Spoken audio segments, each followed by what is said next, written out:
Assalamualaikum adik kakak. Hari ni Kak Su nak kongsikan menu ringkas yang sangat mudah, senang dimasak, sedap dimakan. Inilah dia sup kobis panjang dengan telur. Okey.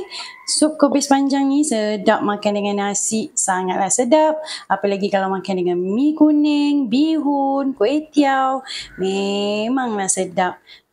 Korang jangan lupa cuba, okey? Sangatlah senang. Nanti bahan-bahan korang tengok description box. Apa lagi tunggu? Jomlah kita siapkan bahan dan masak.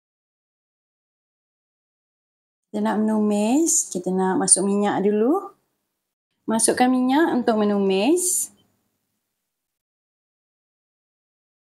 Minyak dah panas, Kak Su nak masukkan bawang-bawang yang Kak Su dah iris.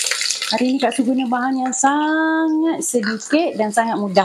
Korang tengok description box, Kak Su ada tulis, okey? Bawang dah layu terkulai, Kak Su nak masukkan jahe.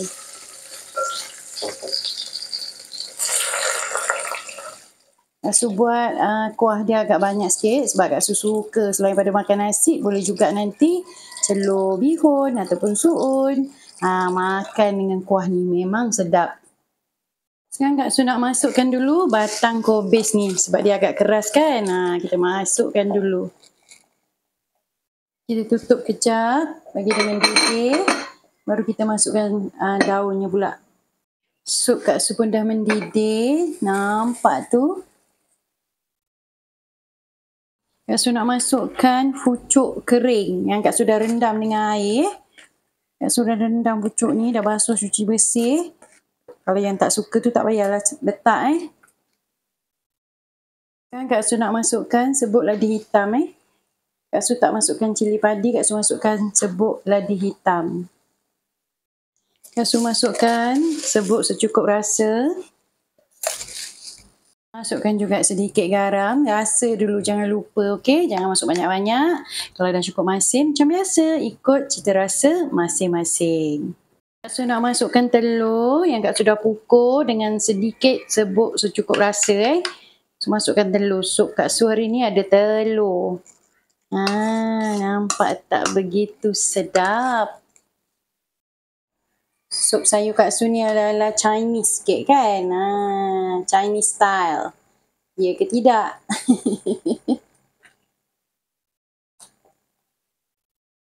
Nampak tak tu? Cantik kejadian. Kak Su masukkan daun kobis. Daun kobis ni yang terakhir lah. Masukkan semua daun kobis.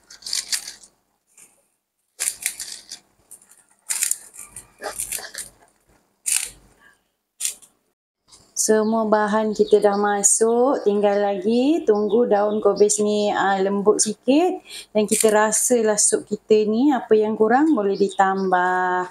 Sambil mengacau jangan lupa kita baca astagfirullah wa atubu ilaih, istighfar supaya makanan kita ni sedap, masuk dalam perut dengan berkah dan berkat kan. Anak-anak, suami, keluarga tercinta makan rasa kasih sayang yang kita masak ni kan. Tak payah lama-lama daun kobis ni sekejap je. Korang nampak tak? Korang yang tak nak makan sayur ni dengan nasi, sup sayur ni dengan nasi, boleh makan dengan mi kuning, bihun, kuih tiaw. Kalau korang nak tambah lagi bahan-bahan melengkapkan untuk makan dengan mi, korang boleh tambahkan wonton, dumpling mungkin, chicken ball, bola ayam lah cakap putih lah pula. Bola ayam, fish cake, macam tu lah, tambah lah kalau korang nak tambah. Tapi Kak Su hari ni cukup sup kobis panjang dengan telur. Ni korang kalau makan dengan nasi, tahu tak padanan lauk dia apa yang paling sesuai?